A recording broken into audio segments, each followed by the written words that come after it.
Welcome to Sib Spot. Today's Reddit stories are from MaliciousCompliance. Story 1 is by Doing the Humpty Dance.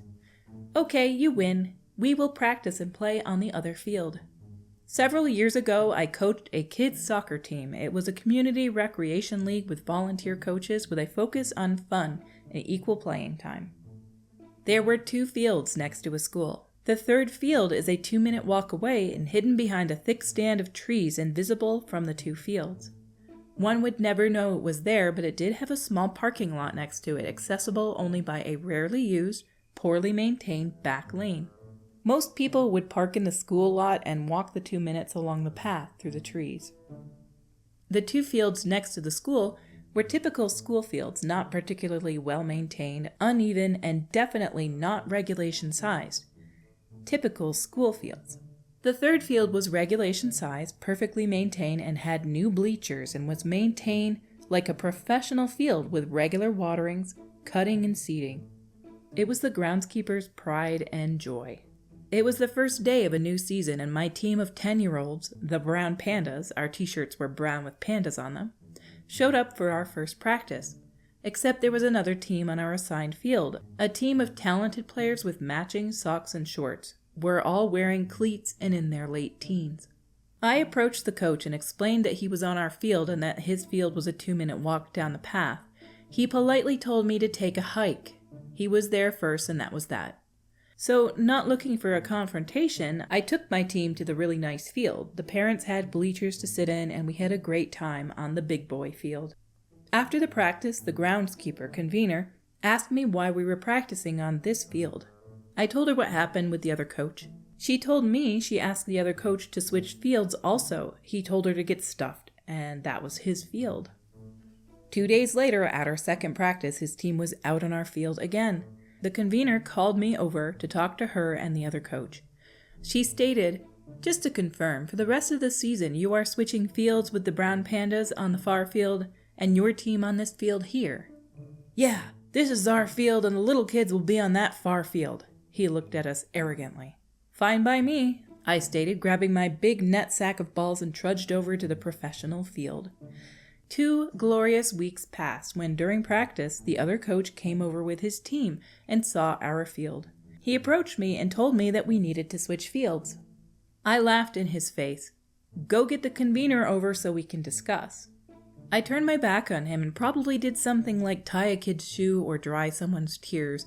Remember, they were 10-year-olds. His team started trying to use our field. One of the Brown Pandas was scared of the bigger kids and started crying. A couple of parents stepped in and started shooing them away before one of the 10-year-olds got hurt. He returned with his entire team and the convener. She was beaming. She asked him if he remembered our conversation of 2 weeks ago. He started to argue.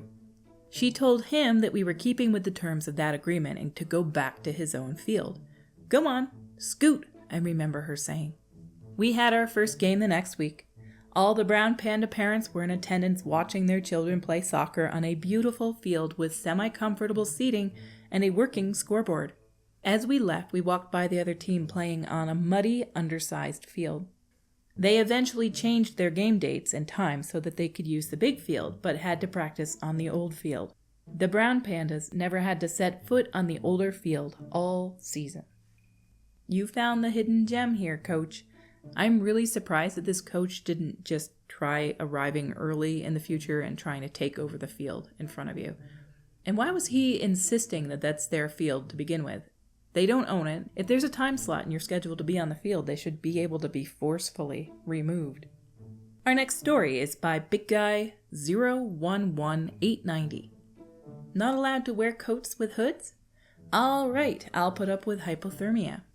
I'm a 34 male. I work for a company famous for being anti-union, pro-insurrectionist sympathizers, having 2 registers open with lines longer than drive-thrus at a Chick-fil-A.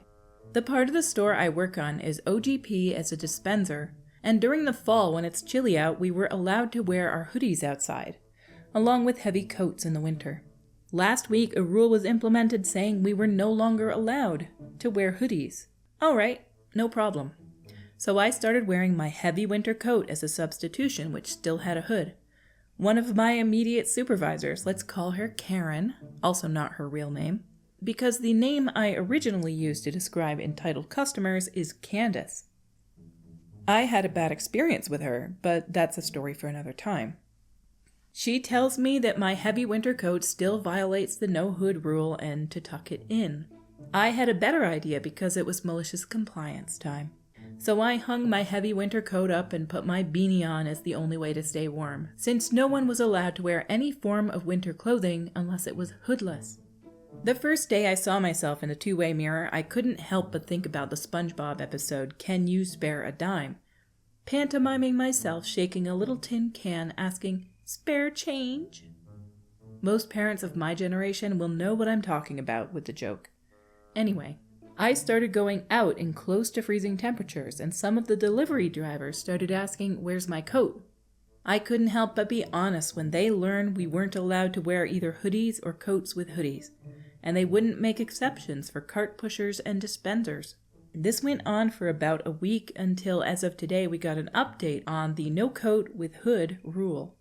Now dispensers are allowed to wear hooded coats outside again while dispensing, as long as a safety is visible. I don't know what sparked the sudden change, but I want to think that I had something to do with it when telling our delivery drivers and customers about the ridiculous rule change, knowing that this company would rather donate to keep insurrectionist sympathizers in office over having to pay out a possible class action lawsuit. Our final story today is by Subliminal Connection. You want to cut in line? All right. I was at Costco the other day, and I had just finished punching my food order in at the kiosk. I was on my way to the order pickup line when a large, heavy-set, angry old man wearing a U.S. veteran baseball cap blocked me with his shopping cart so he could cut the line. I looked him up and down to see what I was dealing with, and he glared right back at me as if to say, "Try me, boy." Now, I'm not one to get over a fight over a spot in line, and I could tell that telling him off was not going to go anywhere good, so I let him be. But I did notice something during my assessment. He did not have an order slip from a kiosk. At least, not that I could see. So I waited. Imagine the grin on my face when he finally got to the window to find out that he had been in the wrong line the whole time. Carrying my order back to the car, I wore that grin as I passed that dude who was now at the very back of an even longer line than the one he had just left empty-handed. I could have told him he was in the wrong line, maybe saved him some anguish. But that is not a courtesy I believe he deserved.